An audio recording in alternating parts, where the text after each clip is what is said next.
কুরবানির জন্য কি কুরবানির পশুর বয়স হওয়া জরুরি? বয়স না হলে কি কুরবানি আদায় হবে না? আসুন আমরা সেই বিষয়ে জেনে নিই। কেননা শরীয়তের পক্ষ থেকে কুরবানির জন্য কুরবানির পশুর একটি বয়স রয়েছে। ওই বয়স থেকে যদি 1 মাস বা একদিনও কম হয়, তাহলে ওই পশু দিয়ে কুরবানি করা জায়েজ নাই, অর্থাৎ আপনার কুরবানি আদায় হবে না। অর্থাৎ আপনি যদি উট দিয়ে কুরবানি করতে চান, তাহলে ওই উটের বয়স 5 বছর হতে হবে। এবং আপনি যদি মহিষ এবং গরু দিয়ে কুরবানি করতে চান, তাহলে ওই মহিষ এবং গরুর বয়স 2 বছর হতে হবে। এবং আপনি যদি ছাগল, ভেড়া, দুম্বা দিয়ে কুরবানি করতে চান, তাহলে ছাগল, ভেড়া, দুম্বার বয়স 1 বছর হতে হবে।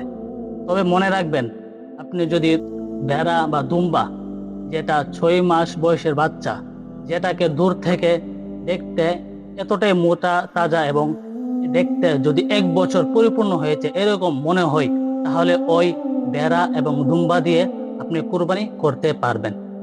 তবে মনে রাখবেন, শরীয়তের পক্ষ থেকে আমাদেরকে উট, মহিষ, গরু, ছাগল, ভেড়া, দুম্বার জন্য যে একটি নির্দিষ্ট বয়স দিয়েছে, এর থেকে যদি 1 মাস বা একদিনও কম হয়, তাহলে ওই পশু দিয়ে আপনার কুরবানি করা জায়েজ হবে না, অর্থাৎ আপনার কুরবানি আদায় হবে না।